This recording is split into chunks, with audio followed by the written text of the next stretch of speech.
I may have committed many sins in my life, but stealing money from the people and from the government is not one of them.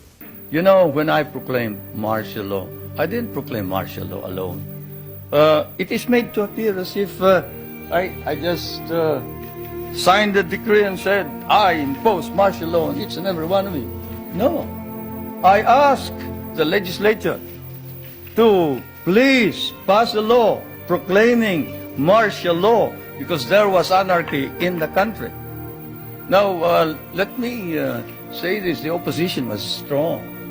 And they were members of the Security Council, and somehow they had adopted a resolution which required that there be a unanimous vote for the armed forces to be able to move. And therefore the armed forces was immobilized. At the same time, I asked the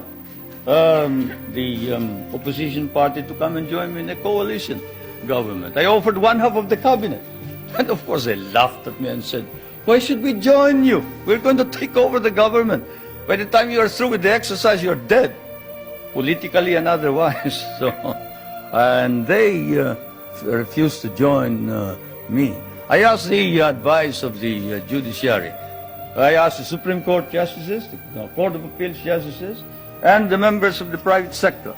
And all of them told me there's only one man who can proclaim martial law, and that is the President. And you are it.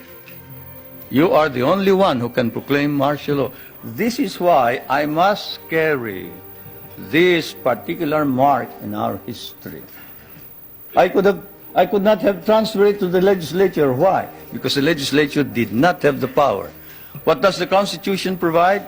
The President shall be the Commander-in-Chief of the Armed Forces of the Philippines, and he may order the armed forces out to quell any disorder, riot, rebellion, invasion, insurrection, and in case of invasion, insurrection, rebellion, or imminent danger thereof, when the public safety requires it, he may suspend the privilege of the writ of habeas corpus or proclaim martial law throughout the Philippines or any part thereof. What does that provision provide? It provides that only the President can proclaim martial law. I repeat, that is why I had to assume responsibility. And I am not one for shirking duty. The people said there was necessity for proclaiming martial law. And the people said, you are the only official who can proclaim martial law. So I proclaimed martial law. And I sincerely believed that it was necessary to proclaim martial law to install order and stability because there was complete anarchy throughout the country at the time. Now, therefore, at that particular period, what was the status of our government? Our government was immobilized, impotent. The armed forces could not move out. The industry was not at all in any way moving. There was no income coming into government. Everybody was running away. They burned the U.S. Partly burned the U.S. Embassy, tried to burn it anyway. They tried to kidnap the American ambassador. American ambassador was by road, Ambassador by road. But whatever it is, they burned the Manila International Airport. They bombed the Supreme Court. They bombed the Constitutional Convention. They bombed the City Hall. They burned part of Malacanang Palace. They attempted to kidnap my children. They attempted to kill the President 8 times. There was, of course, an attempted assassination against the First Lady. You all know about that. What we have asked is this. We want a study. What is it that is necessary in order that we can perform our job?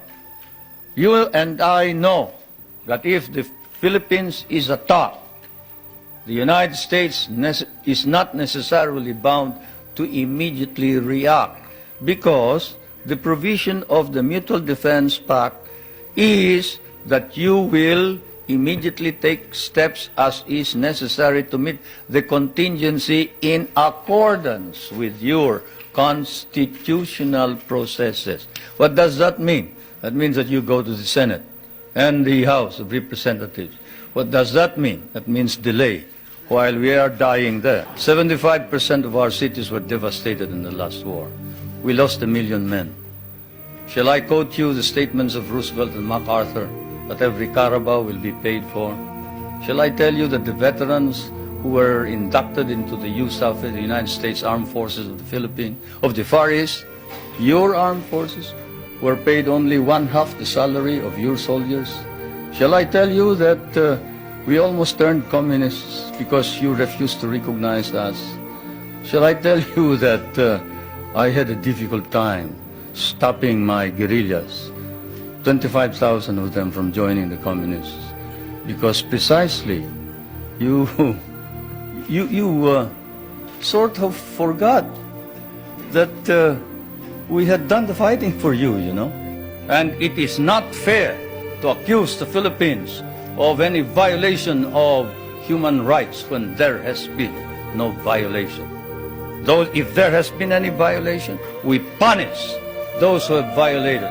Do you think that if there was any corruption by the Marcos family, that we can maintain the present prestige and leadership of the Marcoses in the Philippines? What do you think the Filipinos are?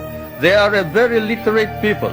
Literacy in the Philippines has increased up to 90% nationwide, and in Manila it is 100% literacy. It was in the dark, and there were doubts and misgivings. There were fears that you were tiring, you were weary, you doubted your own strength, you didn't know where you were going. But now there is hope. It's still partly in the shadows, but it's trying to emerge. But we have a program which harnesses the energies of those who are half employed, like those who are in the farms. You see, those who wait for the coconuts to fall or who plant rice are partly employed. And so we allow them to engage in what we call small, medium-scale industries, contract work. Where, in what country do you see, say, a boot block? A boot block. Go to a rural bank and say, look, I used to borrow money from this usurious lender here. I borrow 5 pesos in the morning, I have to pay him 6 pesos in the afternoon. Can't you lend me 50 pesos now and I will repay you later on? I have no collateral, I am unknown, I live in the streets. And in what country will you see the rural bank lend this boot block money after looking at his shoe shine stand and gathering all the other shoe shine boys and putting them to work and getting them to repay this indebtedness, not in a week, but perhaps even in a day? Or fishermen who live a hand-to-mouth existence. Even here, in your prosperous United States, can a poor fisherman go to a bank and borrow money on his name, on his signature?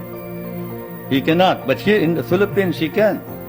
A poor fisherman can go to the bank and say, look, I live in so-and-so, and the chairman of my village can certify that I am a poor fisherman.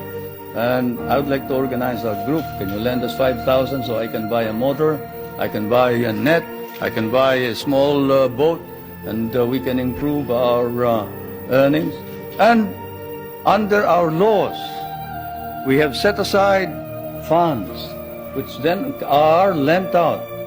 And we have been able to lend out about 1,200,000,000 pesos under this scheme, and they have been repaid. They have been repaid, and that's the worst part about it, isn't it? Many people don't believe it, but they have been repaid.